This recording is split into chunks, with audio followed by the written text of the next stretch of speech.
اور جو وائرل کیا وہ بھی آپ کو پتا ہے کہ انہیں موبائلوں کے ذریعے جو مولوی صاحب کے تھے. ٹھیک ہے. دنیا کے اندر دیکھیں میری بات سنیں، اس کی میں مثال بڑی سادہ دیتا ہوں. مثلا میں روزانہ دودھ پیتا ہوں، ٹھیک ہے. لیکن کبھی اللہ معاف فرمائے وہ حیض بھی بن جاتا ہے.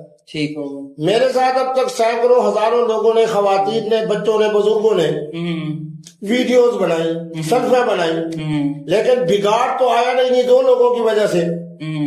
ٹھیک ہے. ایک کا نام حریم شاہ، دوسرے کا نام مولوی عبدالعزیز. وہ بھی مدرسے کی پڑھی ہوئی، یہ بھی مدرسے کے پڑھے ہوئے. وہ کہتی ہے میں سید بادشاہ ہوں، یہ تو بیچارے بلوچ ہیں. وہ حافظ قرآن ہے، میرے خیال میں مولوی بھی حافظ قرآن ہوگا.